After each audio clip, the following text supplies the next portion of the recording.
Allô guys, j'espère que vous allez bien. Bienvenue chez la Doha It's About Everything. Et cette vidéo, on va la voir comme étant une mise en garde, comme étant, des fois, moi je dis, Dieu nous amène dans un endroit pour nous révéler des choses, pour être témoin de ce qui se passe, pour pouvoir prévenir et faire de la prévention, la mise en garde pour d'autres personnes qui peuvent, pour éviter, pour peut-être protéger d'autres personnes. Peut-être c'est une personne seulement qui doit protéger, qui avait l'intention d'aller là.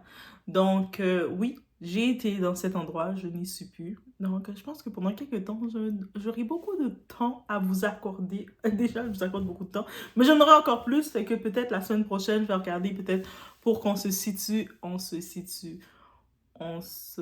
prépare des lives. Fait que oui, on peut le dire comme ça. Donc, je vais y aller vraiment en mode mise en garde de ce que j'ai vu en étant là et de faire attention. Parce que beaucoup de gens, beaucoup d'organismes, d'établissements, ils peuvent prétendre vendre du rêve et tout, mais tout ce qu'ils veulent, c'est votre argent, votre poche, et ils vous laissent chuter. Et j'ai vu des choses se faire devant moi. Et la façon dont tu traites quelqu'un, que tu traites des gens, que ce soit tes employés ou les gens autour de toi qui t'investissent dans ton établissement, c'est ce que tu es. Donc, tu es un rien du tout. Donc, on y va sans perdre d'instant. Bien entendu, Doha ne va pas nommer de nom direct, mais vous allez très bien pouvoir faire le 1 plus 1. Parce que je sais ici, chez les Doha, si on est capable de faire 1 plus 1, ça fait 2. Si pour vous, le 1 plus 1 ne fait pas 2, mais on va se parler plus tard. Ça va venir. Le discernement, il vient toujours. Au moins, vous allez le garder comme référence. Un moment, vous allez vous rappeler de faire attention à certains petits points. Donc, on y va, sans perdre d'instant. It's about everything. Et vous savez, vous pouvez contribuer au cadeau de Doha. Comment? Vous regardez dans la description. Vous pouvez commander vos lunettes aussi avec Firmo, avec le code de 50%.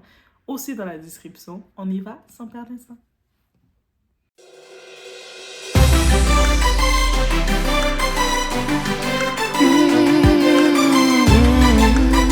Déjà, je vais commencer avec la première mise en garde, c'est concernant nos étudiants internationaux. Parce que je sais que vous êtes une boîte à sous pour beaucoup d'organismes, surtout que ce soit québécois ou pas. Même si avec les nouvelles lois, tout ce qui semble être, on semble un peu vous pointer du doigt comme étant le problème du pays, malgré que le pays a des problèmes, c'est à cause de leur gestion, c'est à cause de leur mauvaise gestion et tout ça. Mais on cherche un coupable et c'est vous qui allez être le coupable. Sachant qu'on avait été en 2020, 2021, on a été bloqué. Ils ont bloqué tous les pays, toute l'économie. Donc maintenant, et déjà l'économie, il y avait plein de problèmes déjà qui n'étaient pas pris en charge. Mais bien sûr, c'est toujours facile de soit blâmer l'immigration ou soit blâmer les étudiants internationaux, sachant que les étudiants internationaux, vous payez beaucoup, et même beaucoup, beaucoup trop. Et il y a beaucoup d'organismes du point de vue scolaire qui en profitent de tout ça. Et je sais qu'ils font même le recrutement. Et puis dans cet organisme que je vais parler, je ne donne pas le nom, mais c'est un organisme qui se présente comme étant semi-privé au Québec, quelque part au Québec. Il se présente comme étant semi-privé. Il y a certains bons programmes qu'ils ont, mais à la base, leurs programmes qu'ils ont, surtout si vous allez faire sciences humaines dans leur département, payer près de 30 000 $. Je sais, pour étudiants québécois, tu payes 30 000 $ pour des sciences humaines. Mais qu'est-ce que tu as raté dans ta vie? L'école, tu peux aller t'inscrire au cégep, ça va être beaucoup moins cher. Garde cet argent-là, va à l'université avec cet argent-là. Pas pour le cégep, tu payes pas ce montant-là pour le cégep. Cégep, au Québec, dans la province du Québec, c'est quoi le cégep? C'est après le secondaire, parce qu'on n'avait pas assez d'universités, ils ont créé la phase de l'arnaque. On va l'appeler comme ça. Le cégep, c'est la phase de l'arnaque. Comme tu finis le secondaire, au lieu de continuer comme toutes les autres provinces canadiennes ou américaines, tu vas à l'université. Non, tu passes par le cégep, tu payes plus d'argent pour, soi-disant, tu vas pouvoir travailler dans un métier ou pour quoi que ce soit.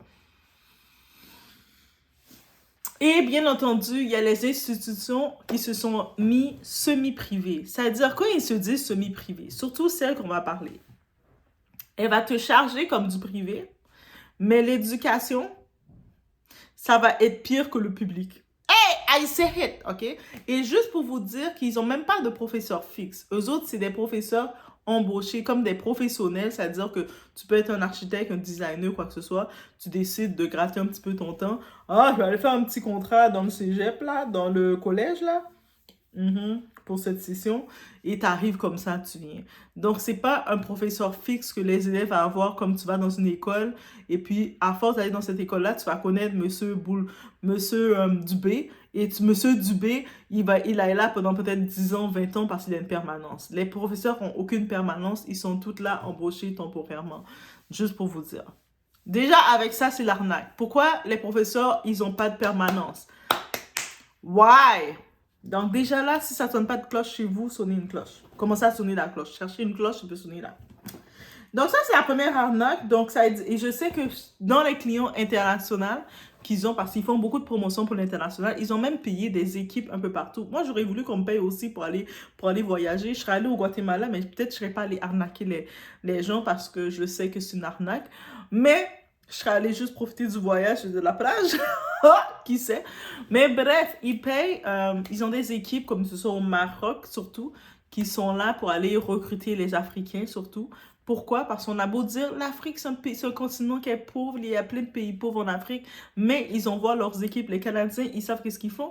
Les Québécois surtout, ils envoient des équipes dédiées pour aller recruter les Africains parce que ils savent qu'on est supposément pauvre, mais on a de l'argent pour investir chez eux. Est-ce que vous sonnez une cloche? Je sais que c'est bon d'envoyer ses enfants aller étudier à l'étranger, mais allez pas les envoyer dans une école semi-privée avec une éducation primaire. Quand vous allez les poser des questions, posez-les des questions, vos professeurs, parlez-les comme ça. Dites-les pas juste que vous venez pour avoir la chance d'avoir vos papiers avec eux, parce qu'ils vont pas vous donner plus de chance qu'autre chose. Vous allez juste payer plus d'argent qu'autre chose.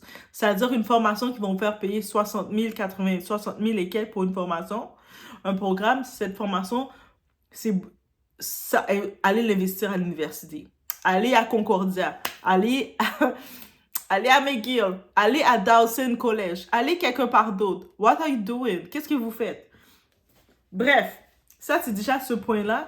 Et je sais que le marketing, comment c'est fait, juste pour vous dire, vous dites, ah, mais je vais rencontrer un conseiller, il va me conseiller dans les admissions, c'est là que j'étais et c'est là que les admissions, c'est département vente. Il n'y a aucun conseiller qualifié. Et surtout, pourquoi il n'y a aucun conseiller qualifié? C'est à cause que la superviseure qu'ils ont mis en charge, c'est une femme qui, on va l'appeler Molly, parce que le nom Molly lui va très bien. Et en plus, son nom commence par M. Donc, on va l'appeler Molly. Molly aussi, c'est une substance illicite que les gens prennent pour être déconnectés dans les soirées. Donc, elle porte bien ce nom-là. Donc, Molly, elle s'est mise superviseur. Elle est devenue, on l'a donné le titre de superviseur parce que j'imagine les années qu'elle était là, elle a appris à faire les positions avec les bonnes personnes, ouvrir ses jambes et faire ce qu'elle devait faire. Et elle est gossante. Elle est juste gossante. Le genre de personne qui est dans une position qu'il ne pensait pas être et qui va te gosser pour tout dans des choses par rapport. C'est-à-dire que toi, tu es assis devant ou ce que dans ton bureau, il y a la porte d'entrée et puis c'est en hiver. Elle est assise derrière dans le fond. Elle va quitter son bureau, marcher tel un canard. Toc, toc, toc, toc. Elle va au gym chaque jour, mais je ne vais pas juger le poids des gens. Mais je me dis, je ne sais pas si elle va dans le gym et puis elle va faire des exercices avec les coachs. Mais il faut revoir les exercices, ok? Peut-être je vais demander à ma belle-sœur de lui donner des exercices. Non, je ne ferai pas ça parce qu'elle n'en pas la peine.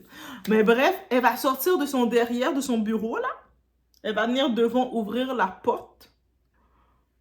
Large. Pour je ne sais pas quelle raison, elle avait des chaleurs, des bouffées de chaleur. J'imagine qu'elle a ces bouffées de chaleur. Pour je ne sais pas trop. Toi, tu es devant comme ça. Tu la regardes comme, elle dit oui, il faut laisser ça comme ça. Parce qu'elle veut montrer ses désirs de boss, tout gérer. Les gens de l'entretien de l'établissement voient qu'il fait froid. Ils vont t'amener une petite calorifère pour te chauffer un peu parce que, yes, ils voient que tu es un humain et tu es comme ça. Elle va dire non, tu n'as pas le droit. Elle va sortir de nulle part. Le calorifère est tout caché en dessous de tes jambes juste pour te chauffer. Mais elle va venir dire non, tu n'as pas le droit. Ça, c'est notre Molly. Donc, quand tu es géré par une personne, une parvenue aussi médiocre que ça, comment tu peux espérer que l'équipe, même s'ils veulent, ils peuvent. En plus, quand j'ai pu discuter avec ces équipes-là, justement, ils sont des personnes braves.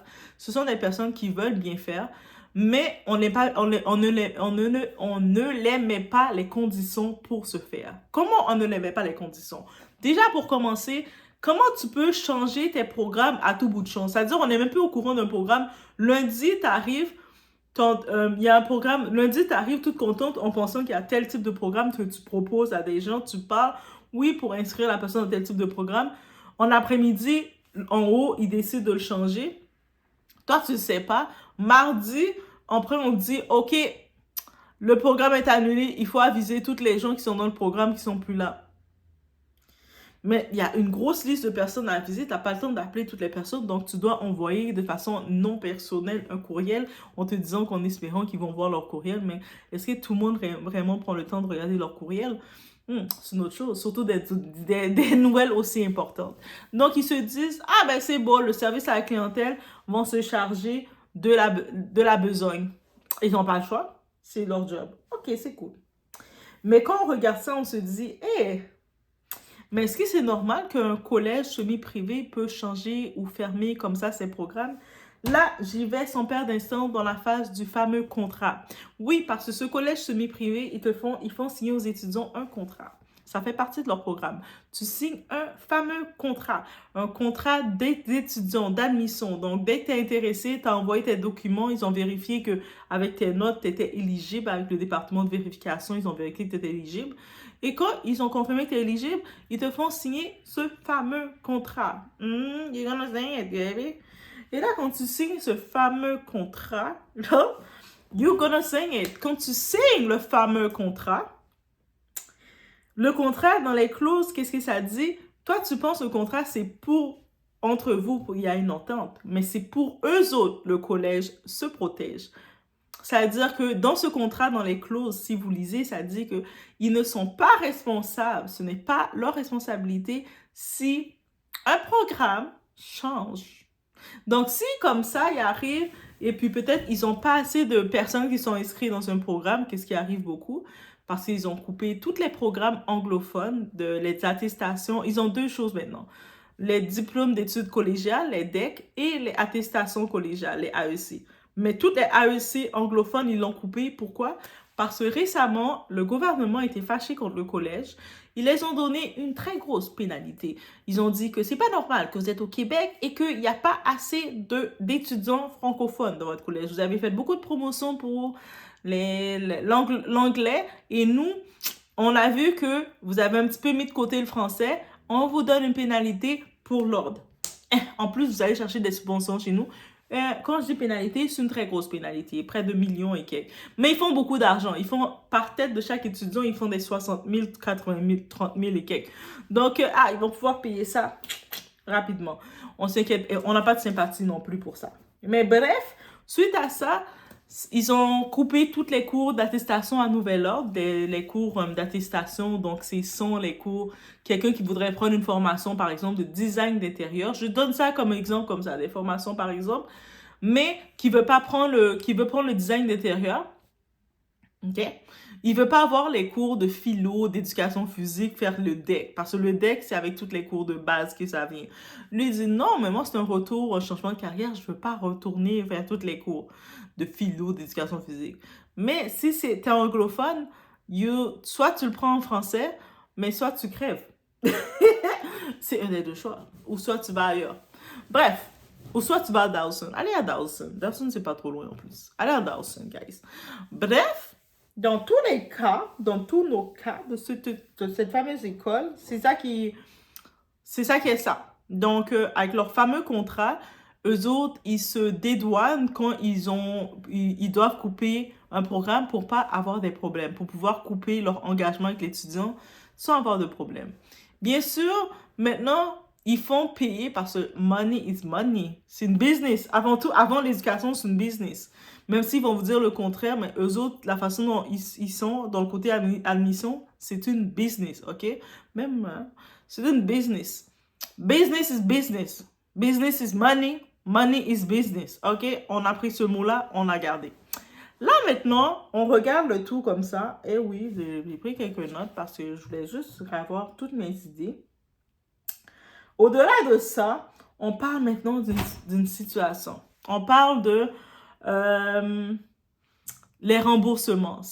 Il arriverait que il y a un programme, toi tu t'es inscrit dans un programme, tu étais contente, un nouveau projet de vie, tu as payé tes frais d'inscription, tu t'attends, tu as acheté tes livres, tu as préparé tes tenues pour commencer ton programme. On t'annonce que non, finalement, le programme est fermé. Donc, soit tu changes de programme, ou soit ben, on va te rembourser tes frais. Ben, tu sais, il n'y a pas d'autre programme que tu veux faire. Tu es comme, OK, mais remboursez-moi. Le temps du remboursement. Le temps du remboursement. On y va avec ma story anecdote numéro 1 avec le remboursement. Il y avait cette dame. Mais je la comprends. Je comprends complètement sa frustration. C'est sûr que de mettre ta mauvaise énergie sur les mauvaises personnes, je le comprends pas. Parce que, OK, on était là pour t'aider. Cette dame, elle appelle concernant, elle nous explique depuis le mois de juillet et quelques. Juillet, à environ dans les juillet. Elle a appris que son programme avait été annulé et là, comme elle n'a pas d'autre programme qu'elle veut faire, elle veut son remboursement. Et puis, j'ai vu juillet, puis au mois d'août, le remboursement devait être entamé. OK, le remboursement, oui, oui, oui, on voit les dates, on voit tout ça. OK, oui. OK, ben, on voit qu'elle n'a pas encore son remboursement. On va envoyer. Moi, je suis toute OK, je la vois un petit peu irritée, c'est tout à fait normal depuis juillet. Et quand elle a appelé, là, on est au mois de décembre, il était au mois de novembre. Donc, ça veut dire juillet jusqu'à novembre, tu n'es toujours pas remboursé de ton 200 et quelques dollars parce qu'elle, c'est une Québécoise, donc elle ne paie pas autant qu'un international. Mais c'est son argent quand même. Depuis juillet, tu attends ton argent, on est rendu au mois de novembre, tu n'as toujours pas ton argent. Qu'est-ce qui se passe? Là, je dis, c'est vrai ça. Qu'est-ce qui se passe? Regarde, habituellement, on aurait lui envoyé un courriel parce que les autres, ils fonctionnent par courriel, le département. Et puis on dit, voici, écrivez à tel courriel. Mais j'ai vu son irritation, j'ai dit, regardez, pendant que vous me parlez, je suis en train d'envoyer un courriel urgent au département de finances pour savoir qu'est-ce qui se passe. Parce que c'est vrai que ça fait longtemps. Et par le fait même, j'envoie aussi un petit contact à votre conseillère, celle qui avait ouvert votre dossier, pour qu'elle puisse vous parler aussi. Parce que je peux comprendre que là, vous parlez avec quelqu'un du service à la clientèle. Et puis, quand il y a des situations comme ça, on a besoin d'être assuré par la personne qui nous avait signé le contrat. Je comprends. La personne qui a signé le contrat, là, je pense qu'elle l'a appelé, mais elle était ou elle l'a pas appelé. Je sais pas si elle l'a appelé ou elle l'a pas appelé, mais je pense qu'elle l'a appelé.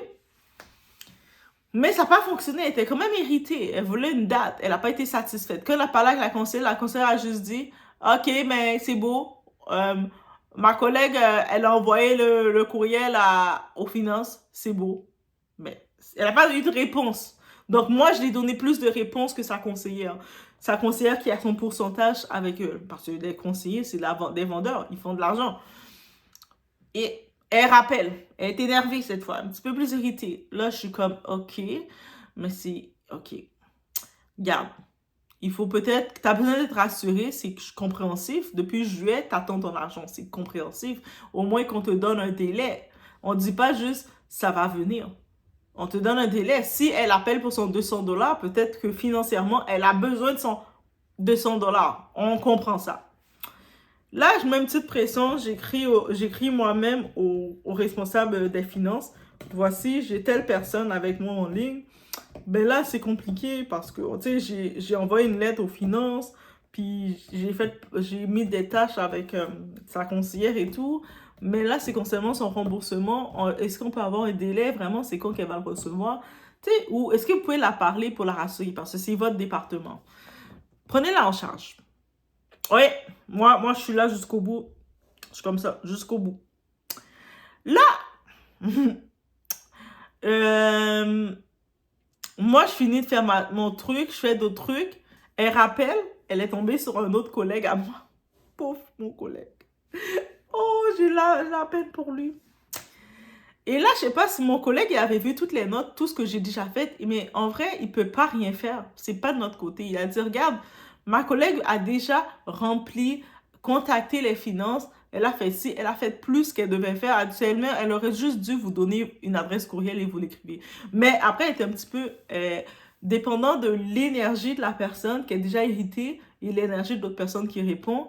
Mais là, elle a remonté le ton. Parce qu'au début, elle commençait à monter le ton. Elle était un petit peu irritée. Mais quand elle a vu mon désir de l'aider, son ton était doux avec moi. Mais là, quand elle reparle à une autre personne, et là, l'autre personne, elle comme, lui répond, et puis là, ils sont en force, et elle est énervée. Et oui, c'est compréhensible pourquoi elle est énervée.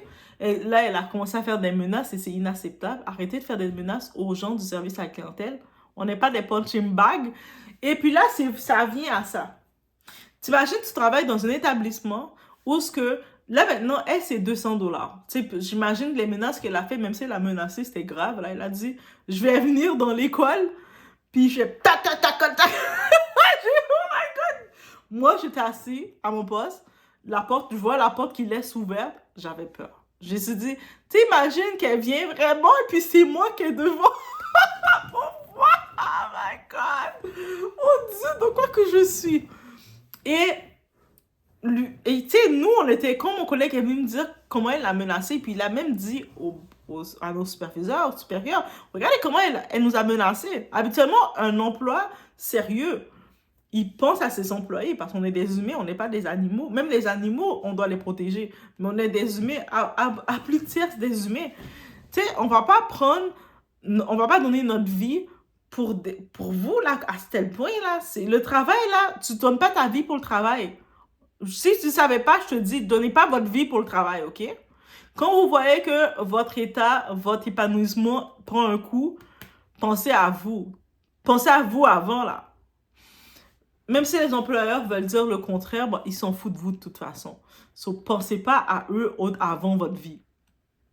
Et là, maintenant, on n'a même pas eu un côté sécurité pour dire, hé, on a reçu des menaces, on va voir au moins le type de la sécurité, il va venir rester là quelques temps avec nous, juste pour s'assurer qu'il n'y a personne qui vient.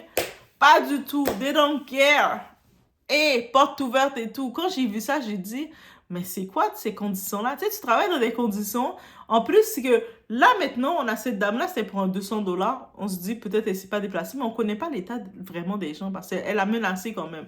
Tu sais, t'imagines, il y a des gens qui sont dans cette même situation parce que les autres, quand c'est le temps de rembourser, ils prennent presque 10 semaines avant de te rembourser. Imagine, pour 200 $, ils prennent 10 semaines.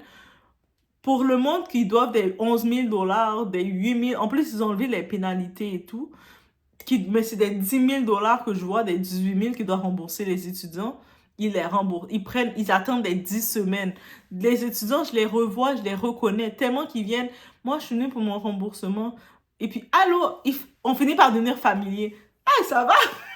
T'as bien dormi? Tu sais, on devient familier tellement qu'on se voit. Et puis, j'essaie de la mettre cool parce que je sais qu'ils ont raison de ne pas être contents. Ils ont raison d'être énervés. Pourquoi vous étiez pressé d'avoir mon argent quand c'est le temps de me rembourser? Ça fait presque 10 semaines que je cours derrière vous pour l'avoir et puis c'est toujours « Ah, c'est en cours, c'est en cours. » En cours de quoi? CIBC. Comme ils font affaire avec CIBC, hey, j'ai juste le nom de l'application CIBC. Je dis pas le nom du collège. Faites 1+1 si vous pouvez. Vous saurez. Mais quand j'ai vu ça, I was like, donc quoi? Donc quoi? Là, on est dans quoi? On est réellement dans quoi? Et quand je pensais à ça, je me disais, mais je suis dans un endroit, ma sécurité est à risque.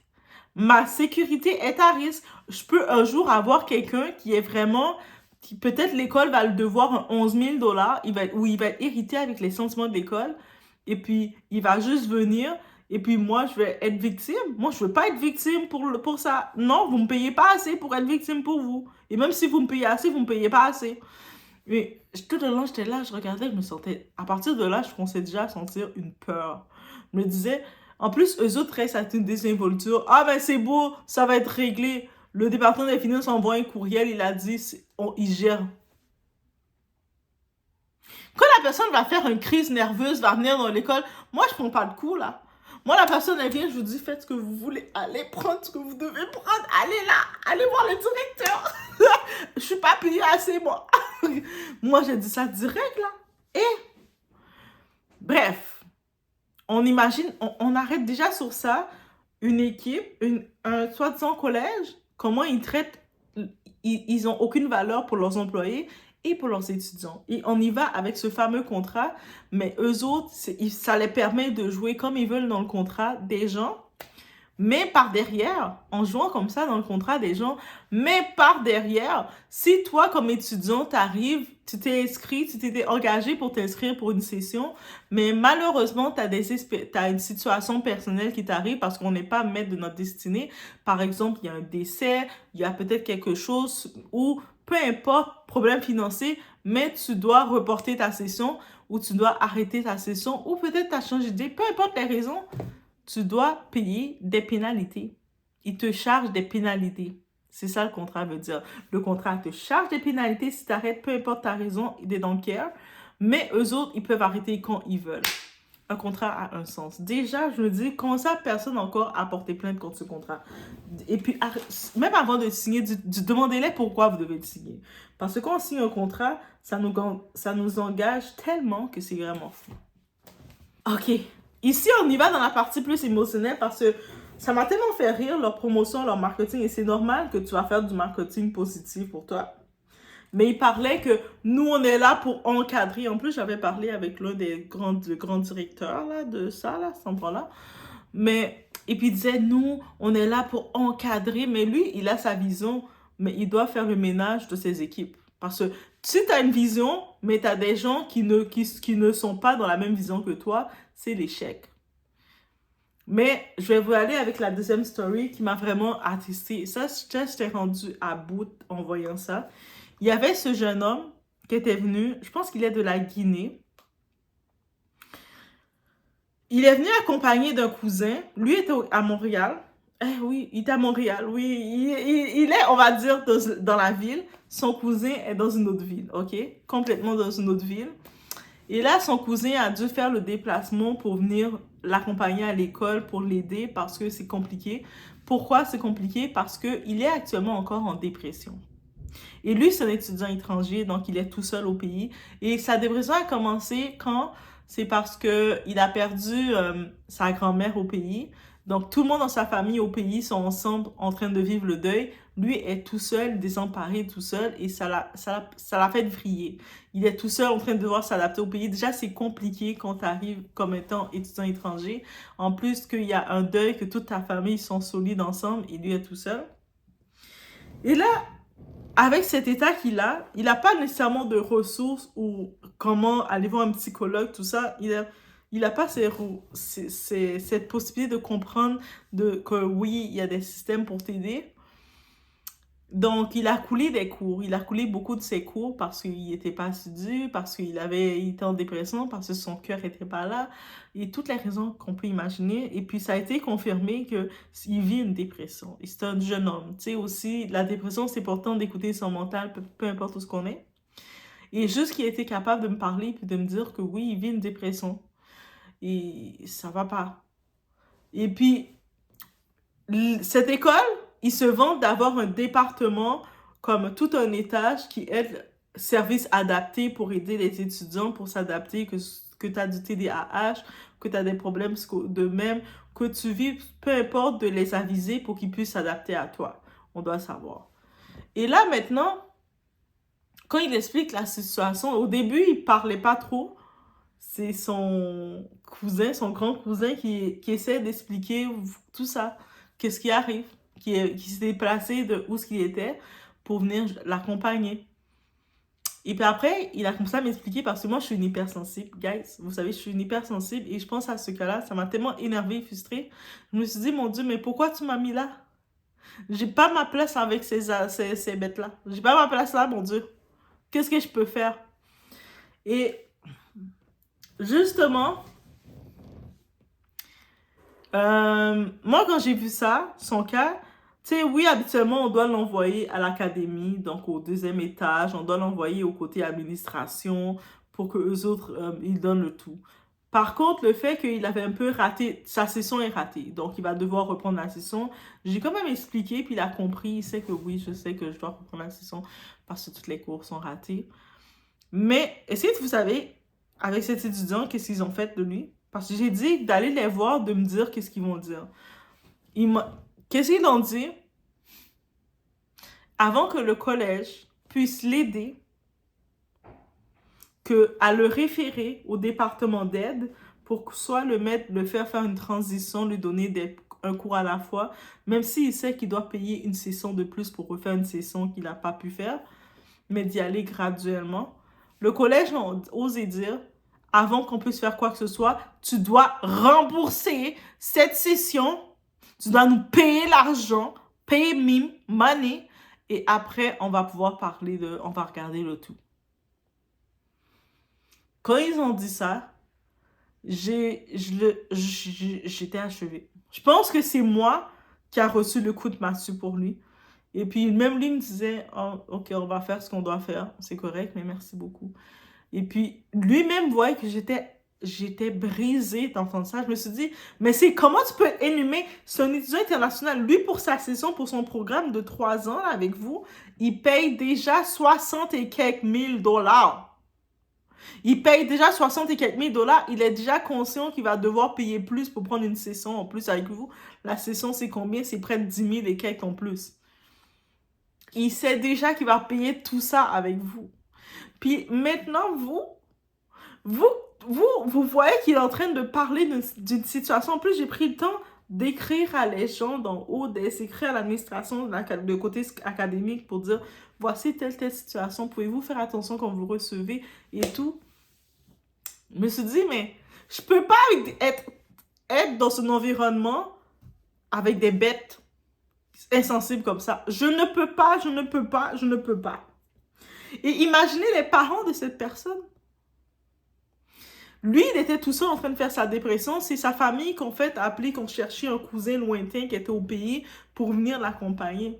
C'est-à-dire sa famille, eux autres sont tout seuls, ils savent qu'il est en dépression, ils sont eux-mêmes, ils sont dans leur stress, mais ils sont stressés pour lui, leur petit qu'ils ont laissé au pays. Et quand j'ai vu ça, j'étais tellement impuissante et j'étais tellement énervée contre tout ça. Je me suis dit, mais pourquoi vous faites de la promotion pour aller chercher les enfants d'autrui ailleurs, pour les traiter comme ça? Vous êtes des bêtes pour l'argent! Oh my god, cette situation m'a tellement énervée. Après, quand tu vois leur publicité quand ils font, parce qu'ils vont dans les événements, surtout le responsable des événements-là. Lui, c'est le responsable des événements-là. On l'a payé. Lui, c'est un vendeur de tapis. Tu sais, les vendeurs de tapis, même si tu n'as pas besoin de tapis chez toi, il va te vendre du tapis, il va te vendre des déchets. Lui, c'est un vendeur comme ça. Il connaît même pas bien les programmes, même pas rien qui se passe dans l'école. Il est juste là pour... Vite, remplissez les livres, remplissez les papiers pour que le monde, on puisse s'appeler, vous pouvez gagner des concours.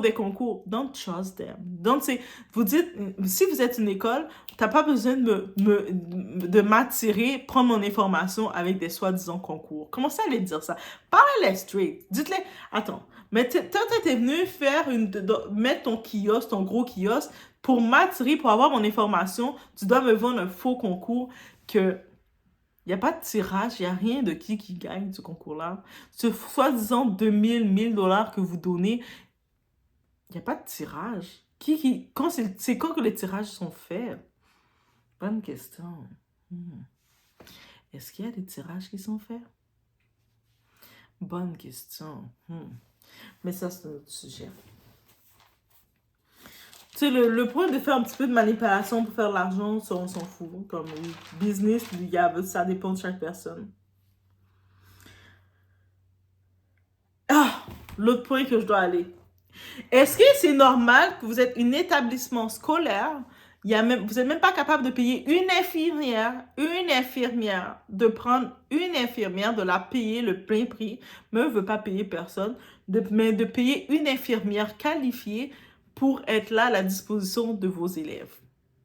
Même pas, au moins l'infirmière, vous aurez pu la faire venir 3 fois par semaine ou 2 fois par semaine. Non!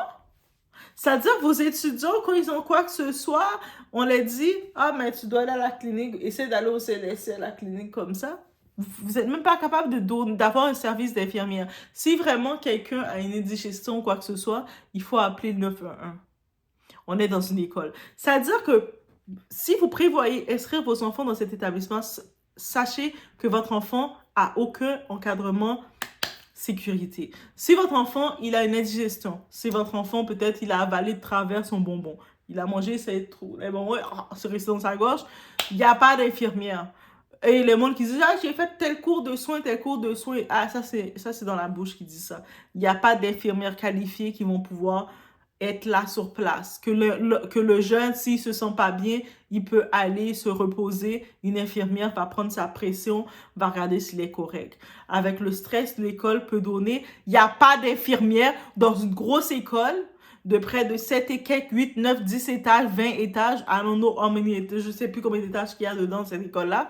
Mais ils n'ont pas d'infirmière et ils avaient une infirmière, ils ont dit, ah, je sais pas s'ils ont dit que ça allait coûter trop cher, ils ont coupé. Mais je dis, dans tout ce que vous devez couper, c'est sur l'infirmière que vous avez trouvé que vous devez couper. Ça veut dire qu'ils s'en foutent de la santé de vos jeunes. Vous pensez que votre jeune est en sécurité là-dedans, ils sont pas en sécurité. Et vous payez pour un programme à 30 000 $ sciences humaines, vous payez trop cher. Pour ne pas avoir d'infirmière, vous payez trop cher. Et I have to say it. Quand j'ai su qu'il n'y avait même pas d'infirmière, au moment où j'étais, oh, j'ai vraiment mal au ventre. Je pense que je vais aller voir une infirmière pour demander une aspirine. Il n'y a pas d'infirmière, de ouais. Moi, j'étais comme, il n'y a pas d'infirmière? Comment il n'y a pas d'infirmière?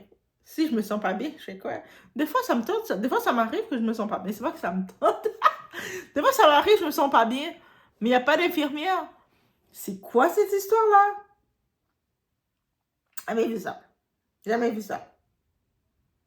Mais par contre, ils ont coupé l'infirmière pour avoir sur le campus, mais ils payent des employés au Maroc qui font n'importe quoi, qui bookent n'importe comment, qui s'amusent, qui ralentissent les dossiers, qui parlent aux gens n'importe comment.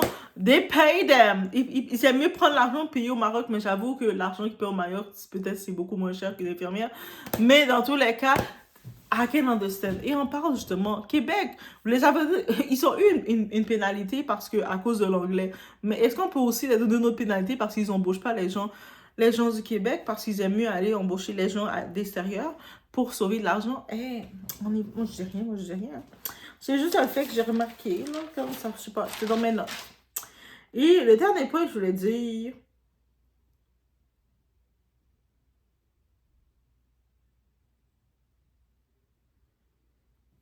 Ah, c'est ça. Et actuellement, là, toute cette belle mise en garde, c'est pour un département, mais c'est le département principal. C'est le département d'entrée. C'est le département de vente. C'est le département que, quand tu vois les publicités sur cette école-là, que tu vas appeler, que tu vas venir, et que tu vas avoir le désordre. Le désordre. Je peux pas rien dire sur les autres départements, mais ce département, un ménage doit être fait. Tu sais, un ménage avec le Clorox, l'eau de Javel. Tu prends l'eau de Javel, tu mets des gants, tu mets un masque, et puis tu fais comme ça. C'est comme ça que tu fais. Mais, bref, peut-être mon passage, c'est juste pour pouvoir exposer ça. Mais quand j'ai vu ça, je me suis dit, oh my God. T'imagines, j'aurais une petite cousine, un petit cousin, puis je dis, ah, viens, va dans cette école-là. Il n'y a pas d'infirmière. La vieille cafétéria, là, c'est comme, me va au McDonald's. Là. Me va sortir au McDonald's. La nourriture est super chère, bizarre, et c'est super dégueulasse. Quand ils font chauffer, ils mettent leur WAP déjà qu'ils ont préparé une semaine à l'avance. Pourtant, ils ont l'équipe d'hôtel, ils ont plein de choses pour faire à manger, guys. Mais ils font des WAP qu'ils ont laissés pendant une semaine. Et puis après, quand tu dis, ah, je pense que je vais essayer le WAP. Erreur que tu vas faire. Tu vas essayer le WAP à 10 $. Un petit WAP, là, à 10 $. Tu prends une bouchée, tu vois la salade, ils ont chauffé dans le micro-ondes avec la salade. La mayo et tout. Toi, t'es étourdi. T'as fini de prendre... T'as même pas mangé tout ton WAP. T'as pris 2-3 bouchées. Tu te sens étourdi. T'es comme... Oh, je suis malade. Je dois partir. La bouffe te rend malade. Bref, c'est tout ça. Donc, bref, faites attention. Comme vous avez des plans d'études, des projets de changement de carrière. Vous arrivez comme nouveau étudiant. Vous dites, ah, mais peut-être si je paye plus cher, ils vont me donner les papiers. C'est pas vrai. Déjà, c'est pas vrai. Donc, allez pas vous endetter pour de la merde. Donc, c'est ça que je voulais dire. Je devais être sur les lieux pour pouvoir vous mettre en mise en garde. Je pense que c'est ça ma mission que Dieu m'a mis ici. Donc, j'ai fait ma mission. Prenez-le comme vous le prenez et faites le 1+1. Faites 1+1. Vous allez savoir c'est de quoi que je parle. I say what to say, guys. So, on se voit aux prochaines vidéos parce qu'on est là pour aviser. Moi, je suis là pour vous aviser, vous conseiller parce que je veux pas que vous tombez, que vous allez inscrire vos enfants là. Après, vos enfants sont en train de dire, j'ai une intoxication, mais il n'y a pas de pro, il n'y a pas d'infirmière. Et que vous arrivez, les professeurs, c'est des professeurs qui changent à longueur de journée, ils n'ont pas de contrat fixe. C'est comme quelqu'un qui aurait pu être n'importe qui appelle, ah, y a-t-il de la place pour professeur? Oui, voici l'adresse courriel pour écrire. Ben là, t'es comme, vous voulez être professeur de quoi? Toi, la personne, vous payez, le monde se dit semi-privé, vous payez le prix du privé, mais pour l'école plus médiocre que le public. Le public, au moins, là, c'est la qualité. Les professeurs sont là, ils sont stables, ils restent là. Et puis, ils sont évalués, ils restent là, ils prennent leur ancienneté. Mais là, c'est même pas des professeurs. Est-ce qu'ils ont même leur diplôme de professeur? Et il faut aussi aller regarder ça, là. C'est-à-dire que c'est comme si moi, je pourrais venir dire, moi, je suis professeur maintenant. Ça serait cool, par contre. Donc, je vous laisse sur ce. C'était ma mise en garde d'une expérience que j'ai vécue. Donnez-moi de la force parce que j'ai été traumatisée. Il faut me donner de la force. Il faut me donner des cœurs. Il faut même donner des donations. Même donner des cadeaux. Ouais, je reçois. J'ai été traumatisée. Mais au moins, je vous ai fait cette mise en garde. Faites attention à vous.